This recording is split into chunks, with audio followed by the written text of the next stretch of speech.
Supreme court ने 1 अक्टूबर तक bulldozer action पर रोक लगा दी है, लेकिन इससे बाबा की बुलडोजर की रफ्तार नहीं रुकेगी। बाबा का बुलडोजर अपने एक्शन में जमा रहेगा। एक साथ 129 परिवारों को घर खाली करने का नोटिस थमा दिया गया है। इसके साथ ही उन्हें बुलडोजर कार्रवाई की चेतावनी भी दे दी गई है। अब यहीं से ये मुद्दा उठता है कि यूपी में बाबा का बुलडोजर सुर्खियों में हमेशा रहता है और समाजवादी पार्टी अक्सर यूपी सरकार पर यह आरोप लगाती है कि योगी सरकार सिर्फ मुसलमानों पर बुलडोजर एक्शन लेती है। लेकिन आज हम आपको वो आंकड़े बताएंगे जिससे बाबा के बुलडोजर पर लगे आरोपों से पर्दाफाश हो जाएगा। तो चलिए, क्या कुछ है पूरी कहानी, सब कुछ आपको विस्तार से बताते हैं। नमस्कार, मैं हूं आपके साथ पारुल त्रिपाठी और आप देख रहे हैं कैपिटल टीवी उत्तर प्रदेश। 129 परिवारों के घरों पर चलेगा बाबा का बुलडोजर। यूपी के फकरपुर के सराय जगना के 129 मकानों को तोड़ने का नोटिस प्रशासन ने दे दिया है। 11 सितंबर को राजस्व निरीक्षक फकरपुर की तरफ से सराय जगना के 129 लोगों को नोटिस दे दिया गया है। इसमें लिखा है कि ग्राम जगना, तहसील केसरगंज, जनपद बहराइच की घाटा संख्या 211, क्षेत्रफल 0.2223 हेक्टेयर के 0.0044 हेक्टेयर क्षेत्रफल पर आपका अवैध कब्जा है। इसके लिए आपके खिलाफ बेदखली का वाद योजित है। आदेश 10 सितंबर 2023 के जरिए आपको बेदखल किया जा चुका है।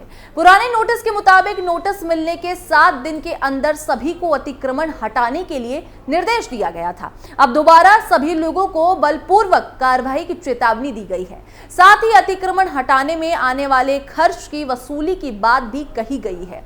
इसको लेकर गांव वाले बहुत परेशान हैं। काफी संख्या में पीड़ित केसरगंज विधायक के साथ मुख्य राजस्व अधिकारी से मिले हैं। विधायक आनंद यादव ने बताया कि कभी ये जमीन खलिहान और रास्ते के रूप में सरकारी अभिलेखों में दर्ज थी। जांच के बाद होगी कार्रवाई। उन्होंने बताया कि अब आधुनिक मशीन आ जाने से खलिहान की उपयोगिता समाप्त हो गई है। जब ये लोग इतने दिनों से यहाँ रह रहे हैं तो सरकारी अभिलेखों में इसे आबादी अब तक घोषित हो जाना चाहिए था। अगर विभाग ने ऐसा नहीं किया है तो उनकी गलती है। इसमें ग्रामीणों को क्यों परेशान किया जा रहा है? बहरहाल एडीएम ने कह दिया है कि जांच करने के बाद कार्रवाई की जाएगी। समाज सेवी दिव्यांशु ने कहा कि जब सरकार की जमीन पर कब्जा हुआ तब लेखपाल क्या कर रहा था? 40 सालों में 15C के तहत क्यों बात नहीं चला? सबसे पहले राजस्व कर्मियों के खिलाफ भी कार्रवाई होनी चाहिए। कोई 2 पीढ़ी से एक जगह रह रहा है, वहां से उजाड़ देना कोई छोटी बात नहीं है। अब इसके साथ यूपी में बुलडोजर से जुड़ी ताजा घटनाएं भी आपको बता देते हैं। 1 करोड़ 20 लाख रुपए की जमीन पर चला बुलडोजर। यूपी के उन्नाव में अवैध मार्केट पर बुलडोजर गरजा है। पूर्वा कोतवाली क्षेत्र में करोड़ों रुपए की सरकारी कब्जा कर बनाई गई 22 दुकानें और मकान पर बुलडोजर चलाकर कार्रवाई की गई है। इस दौरान एसडीएम पूर्वा और पुलिस बल की मौजूदगी में कार्रवाई की गई। आइए जानते हैं पूरा मामला। आपको बता दें कि पूर्वा तहसील क्षेत्र के बसहा चौराहे के पास गरीब और विधवा पट्टे धारकों की भूमि पर अवैध कब्जा करके राजू और अन्य कब्जेदारों के द्वारा अवैध मार्केट और मकान बनाए गए थे, जिसमें पूर्व की कई बार शिकायत की जा चुकी थी। डीएम गौरांग राठी के निर्देश पर एसडीएम ने ये मामले पर जांच की और एसडीएम की जांच में गरीब व विधवाओं की पट्टे की जमीन पर कब्जा कर 22 दुकानें व मकान बनाने की पुष्टि हुई। जांच के बाद पूरे मामले पर एसडीएम पूर्वा ने डीएम की रिपोर्ट सौंपी। जांच रिपोर्ट के आधार पर डीएम गौरांग राठी ने बड़ा एक्शन लेते हुए कार्रवाई के निर्देश दिए, जिसके बाद एसडीएम उदित नारायण सेंगर के नेतृत्व में 4 थानों की पुलिस फोर्स की मौजूदगी में बुलडोजर चलाकर कार्रवाई की गई। वहीं इस दौरान फोर्स की मौजूदगी में अवैध निर्माणों को पूर्व में दी गई नोटिस के बाद आज कार्रवाई की गई है। वहीं कार्रवाई के बाद लगभग 1 करोड़ 20 लाख से ज्यादा जमीन खाली करवाई गई है। सपा से शुरू होकर बुलडोजर भाजपा नेताओं की तरफ घूमा। समाजवादी पार्टी के प्रमुख अखिलेश यादव अक्सर बाबा के बुलडोजर पर आरोप लगाते हैं कि योगी सरकार मुसलमानों पर, समाजवादी पार्टी के नेताओं पर बुलडोजर चलवाते हैं। चलिए सारी घटनाओं से आपको रूबरू करवाते हैं जिसमें योगी सरकार ने बीजेपी नेताओं और हिंदुओं के घरों पर या दुकानों पर बुलडोजर चलवाया है। सपा नेताओं पर हुई बुलडोजर कार्रवाई, जैसे कि टांडा गांव में बाहुबली नेता रहे हरिशंकर तिवारी की जयंती की तैयारी चल रही थी।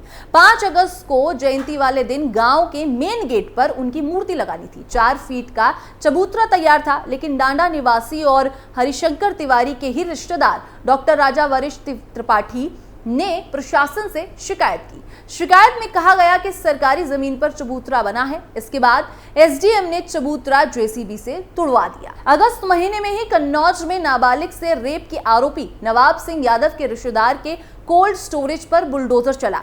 फतेहपुर में पीएम मोदी पर अभद्र टिप्पणी करने वाले सपा नेता हाजी राजा के निर्माणाधीन शॉपिंग मॉल पर बुलडोजर चला। वहीं अब आपको बता दें कि अब बाबा का यही बुलडोजर अवैध प्रॉपर्टी के खिलाफ भाजपा नेताओं की तरफ कैसे घूम गया।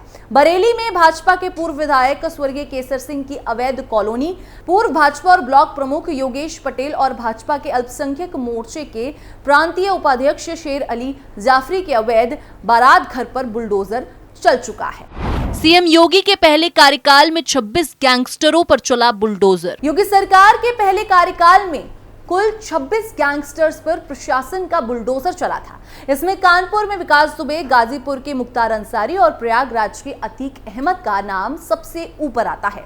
प्रदेश के इन 3 बड़े माफियाओं के अलावा वाराणसी के ब्रजेश कुमार सिंह, लखनऊ के ओम प्रकाश श्रीवास्तव, बिजनौर के मुनीर, शामली के आकाश जाट पर बुलडोजर एक्शन हुआ था। इसी तरह मेरठ के उधम सिंह और योगेश भदौड़ा, भागवत के अजीत, मुजफ्फरनगर के सुशील और संजीव महेश्वरी, गौतम बुद्ध नगर के सुंदर भाटी और अनिल भाटी, अनिल नागर, सिंह राज भाटी, अंकित गुज्जर, वाराणसी के सुभाष सिंह ठाकुर, आजमगढ़ के ध्रुव कुमार की संपत्ति पर बुलडोजर चला और इन माफियाओं की संपत्ति को सरकार ने जब्त कर लिया।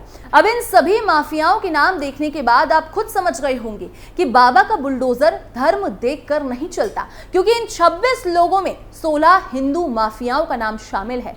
इस आंकड़े से साफ नजर आता है कि 61% हिंदू माफियाओं पर बाबा का बुलडोजर चला है और इस 26 की लिस्ट में लखनऊ के मोहम्मद सलीम, मोहम्मद सोहराब और मोहम्मद रुस्ताव की संपत्ति पर बुलडोजर चला और इन माफियाओं की संपत्ति को सरकार ने जब्त कर लिया था। अब इन आंकड़ों के बाद ये जान लेते हैं कि यूपी में बुलडोजर एक्शन की शुरुआत कैसे हुई, कब और कहां से हुई, योगी का नाम कैसे बुलडोजर बाबा पड़ गया और कैसे सरकार ने इसे राजनीतिक हथियार बना लिया और कब कब इसे लेकर विवाद हुआ।